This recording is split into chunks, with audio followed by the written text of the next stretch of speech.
So we're going to start out with just the basic ingredients. So spray oil if you have any, or butter, or any kind of, well, you could just use water actually too. Just anything to like kind of cushion the pan a little bit. Chickpeas. These are the jovial chickpeas that are, let's see, it says on here, they're like soaked overnight and then they put them in the jar. So this company tends to like do it the more non-acidic way if you're into that. Or you can cook chickpeas on your own too. Salt. I'm going to put jalapenos in there. We have white pepper, turmeric, garlic, Mexican spices, and a little cayenne pepper. And then we have broccolini, red bell pepper, tofu, and onion. So basically what we're going to do is we're just going to chop this up first. Something I love about chickpea scramble is that it's so simple and easy.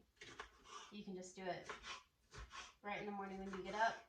It doesn't take much longer than 10-ish minutes or so, maybe 15 depending on how high you cook it.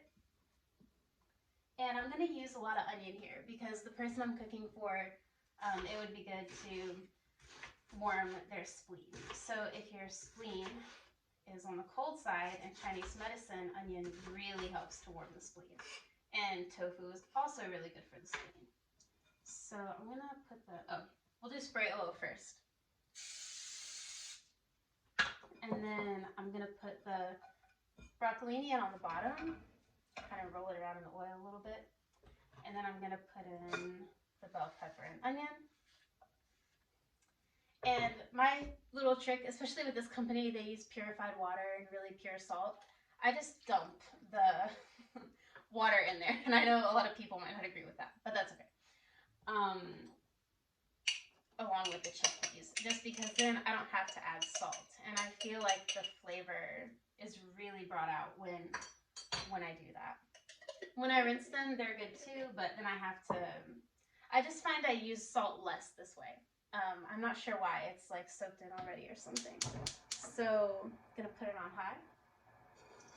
And then I'm just gonna break up the tofu, just like this, just kind of break pieces off.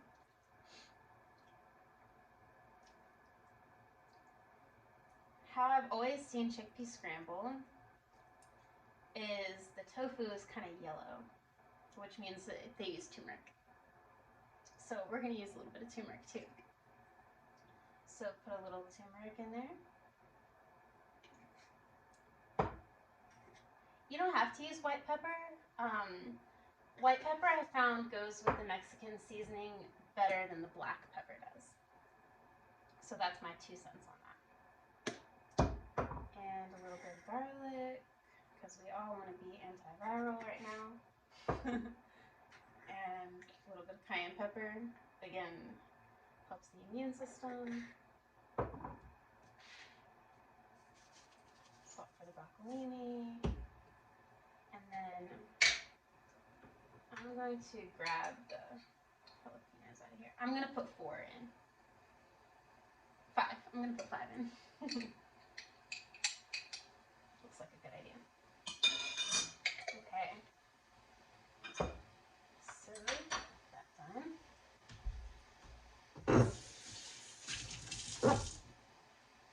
And you probably hear it brewing, sizzling. So we want the broccoli. Sorry, I walked away. So we want the broccoli to steam. So we're gonna put a lid on the pan. You can use a pot.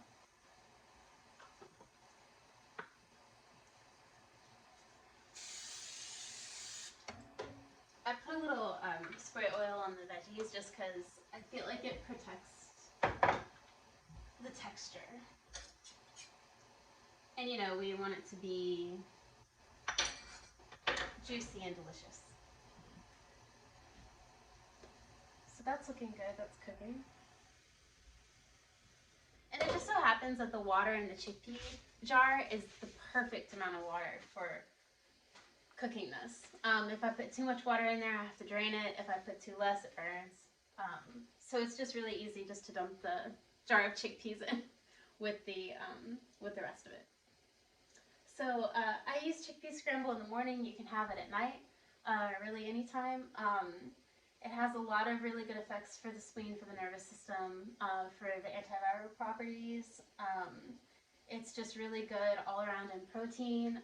If you're on a more alkaline diet, you can leave out the tofu, leave out the white pepper and the turmeric, and then everything else, the cayenne pepper, garlic, Mexican spices, you can add in oregano.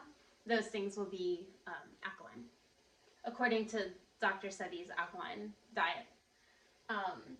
And then broccolini, you could replace that with kale, I think. But to me, like, I follow it, you know, sometimes, but I'm not too strict on it.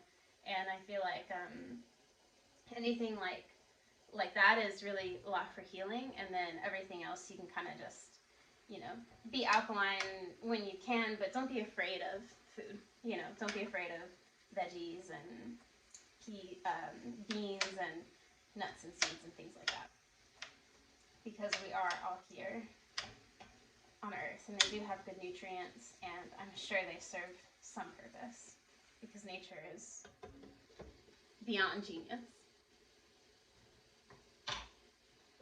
So I'm just steaming everything. You can also add in fresh garlic too if you don't want to do powdered garlic. But just make sure it gets sizzled in the water so that it really cooks. And then it's not got that super strong raw taste. You can also put this over quinoa. You can put it over rice. You can put it over kamut. It's a really good combination. You can also add in other veggies too, like I said, kale. You can add in cauliflower. You can even do this with black beans and make it a little more like a dish around like black beans and rice. Or you can put some corn in there, and that's sort of like a taco bowl. So many different ideas, but this is just the classic chickpea scramble. Hey, okay, so back to the chickpea scramble. I paused the video while it cooked. So we're about done here, and everything is glowing bright green. You want to steam it till the onions are translucent, and the tofu looks cooked and it's yellow because the turmeric cooked in, and then the bell peppers should be like bright red, and the broccoli should be bright green. And we are finished. So then we just put into a bowl.